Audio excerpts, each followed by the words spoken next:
vamos con El Hombre Invisible, la versión de 2020 que, como ha dicho Dani, dirigió Leigh Whannell, del que ya hablamos cuando hablamos de Upgrade. Parece que hoy traigo películas de directores de los que ya hemos hablado, porque con Chazelle pues pasó lo mismo. También había dirigido Insidious 3 y ¿Qué programa protagoniza era el de Upgrade? ¿De qué el era la de temática ese día? Venganza. Venganza. De venganzas. Bueno, Venganza, eso. sí, además es de hace nada, hace Hace dos poco, hace meses o poquito. así. Bueno, pues esta peli la protagoniza Elizabeth Moss, de la que hablamos hace poco también, por The One I Love. Recordemos que ha salido en El cuento de la criada. Aldis Hodge ha salido en Una noche en Miami o en Black Adam. Y Storm Reed, que la hemos visto en El Escuadrón Suicida o en Euforia, que hacía de la hermana de Zendaya, del personaje de Zendaya. Bueno, esta es una adaptación muy libre de la novela de H.G. Wells y trata sobre Cecilia, una mujer que intenta rehacer su vida después de escapar de su pareja, Adrian Griffin, un rico científico que era un sociópata manipulador. A medida que una serie de coincidencias se vuelven letales y amenazan su vida y la de sus seres queridos, la cordura de Cecilia comenzará a desmoronarse. Empezará a sospechar que la muerte de su ex fue un engaño, mientras tratará desesperadamente de demostrar que está siendo atormentada por alguien que nadie puede ver. Bueno, al tratarse de una coproducción entre Estados Unidos y Australia, así hablando un poco de premios, estuvo nominada a 9 categorías en los premios del cine australiano, que se llevó 3: fotografía, montaje y sonido.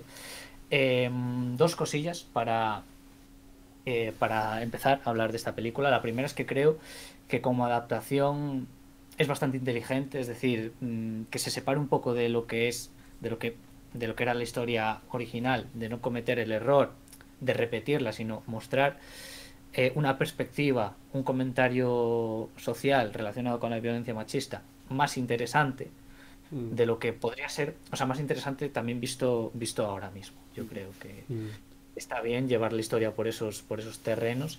Posteriormente, ya que tenemos reciente Upgrade, creo que es mm, creo que para bien podemos destacar a Leigh Whannell como una persona que, si bien no es un Villeneuve, no es un Nolan, no es pues, un director así muy reconocido con un estilo personal, sí que se le notan ciertos ramalazos de estilo. Por ejemplo, a la hora de plantear los títulos de crédito, cuando hablé de Upgrade, comentaba que los títulos de crédito los introducía una voz robótica, ¿no? Además, comentando el tema de las productoras que participaban y tal, con mucho sentido teniendo en cuenta de lo que luego trataba la película. Aquí los títulos de crédito se forman a través de unas olas que rompen en una roca y, digamos, el choque provoca que las olas pues reboten y caigan en unas letras que eran invisibles y por el choque del agua se hacen visibles, ¿no? Creo que eso está bien, así como un elemento para que igual, oye, no es demasiado, o sea, podemos decirnos que sea un punto positivo de la leche en la película, pero creo que está bien. Y otra cosa también es como, que esto pasaba también en Upgrade, cómo utiliza el montaje y cómo aprovecha los escenarios para crear cierta tensión. El prólogo de la película, que perfectamente podría ser un cortometraje aparte, y un cortometraje bastante bueno, creo que sucede lo que he dicho, cómo la cámara va siguiendo al personaje, cómo aprovecha los planos generales y la grandiosidad de la casa en la que están bueno, para crear esa tensión, también sabiendo que la persona, porque en el prólogo vemos al personaje de Elizabeth Moss, que una noche se levanta y se escapa de su casa para escapar de su marido, ¿no? Entonces, cómo se construye la tensión a partir de ese momento, evitando que se despierte, saliendo por la puerta.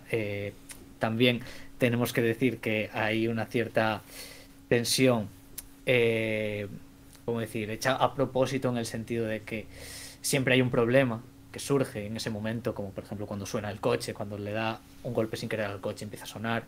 Creo que todo eso funciona bastante bien. Es también muy curioso cómo esta película contiene una escena de acción que que yo creo que resulta un poco raro, dado el tipo de película, porque es una película de terror, en teoría, bueno, ciencia ficción, Hay una escena de acción dentro de un hospital psiquiátrico que recuerda muchísimo a estas escenas de acción de Upgrade por cómo básicamente movía la cámara Leigh Whannell, cómo planificaba esas escenas, ¿no? Con estos giros de cámara, inclinaciones, e incluso plano secuencia. Óscar, creo que habías hablado en Upgrade de que había algún que otro plano No era muy secuencia más. largo, pero sí, 15 No era muy largo. segundos o así.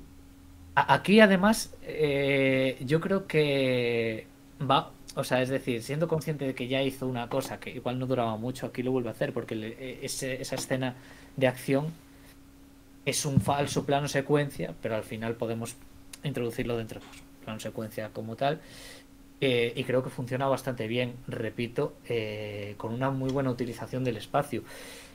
Realmente, sí es verdad que es una película que a veces peca un poco de ser... Peca un poco en el sentido de tener un guión algo menos desarrollado desde mi punto de vista de lo que me gustaría, un poco más convencional. Creo que se Mm, ve reforzado por una dirección, como he dicho, más sólida.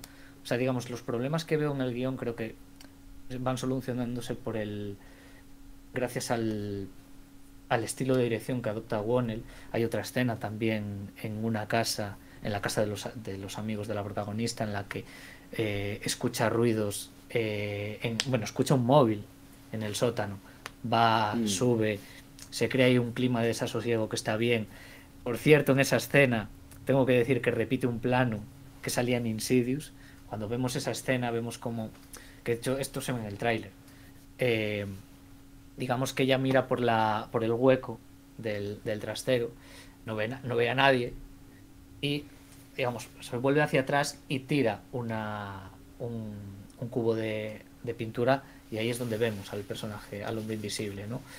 En Insidious sucedía algo parecido con una escena en la que Sí. una chica miraba por una ventana, no veía nada, volvía para atrás, volvía a mirar y se le lanzaba una, una Mm. persona. Bueno, todo esto, Y creo recordar que también en Insidious pasaba que como que cambiaba a ultravioleta o algo así una cámara y se veía que en una pared vacía había una persona, un espectro o algo así, que casi era como el plano más aterrador sí, de toda la película. porque, a ver, al final Insidious 3 yo creo que es la más discreta de las Ah, películas que vale. tiene. Creo que es... Que él solo hizo la 3 es verdad. Me estaba yendo a la uno. Ah, Eh, sobre pero lo creo que que has dicho tú al principio, de que existen adaptaciones previas sobre esto, lo que pasa con las películas de Drácula, de Frankenstein, del hombre invisible, que son todas con un origen común en la Universal, es que yo creo que la gente, más que fijarse en la propia historia, se fijan en las diferencias con respecto a las otras adaptaciones que han visto.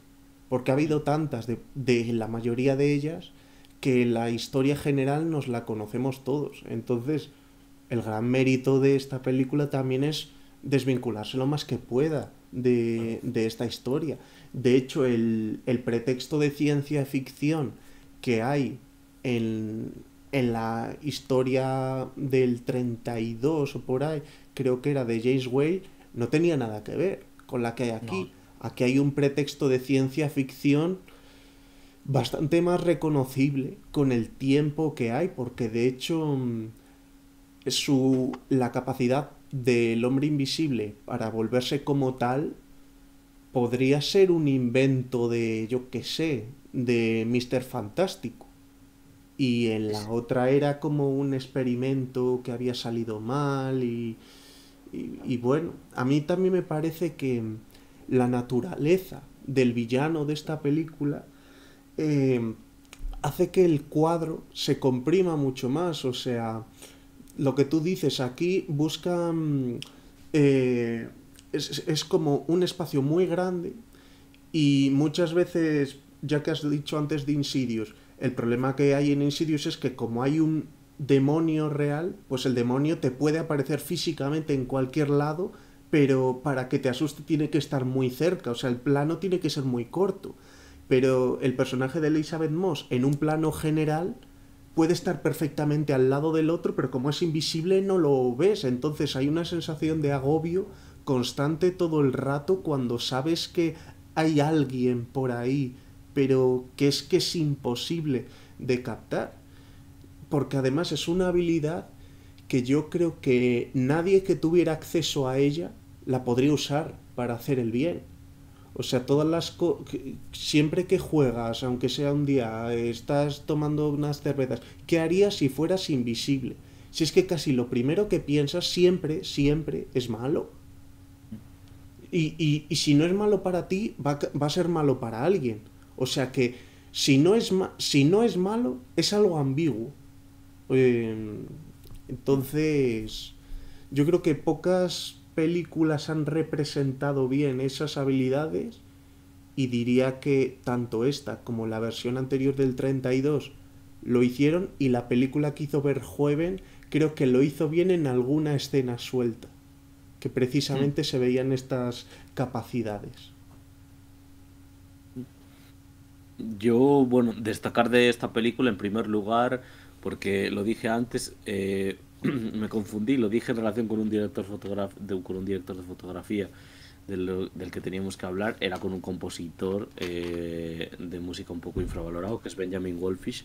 Hace muy buenos temas en esta película y Benjamin Wallfisch ha hecho las bandas sonoras de It, Shazam, pero es que ha acompañado a Hans Zimmer en Blade Runner 2049, que es una barbaridad de banda sonora. Y en este tema o sea, en esta película tiene un par de temas bastante potentes que me gustan mucho y le considero un compositor que cuando yo lo leo digo, sé que de esta película, o sea, leo que va a trabajar en una película, digo, yo creo que de esta película me voy a conseguir sacar mínimo 3 4 temas muy interesantes, que eso siempre es de agradecer. Luego, creo que hemos hablado mucho de las interpretaciones en este programa y creo que hay que destacar mucho a Elizabeth Moss, que es una actriz fabulosa, hace un gran papel en El cuento de la criada, también en la ya mencionada de One I Love, en el programa de relaciones de pareja, y creo que es una actriz muy potente y muy cumplidora, y probablemente esté dentro de un grupo de actrices infravaloradas en general.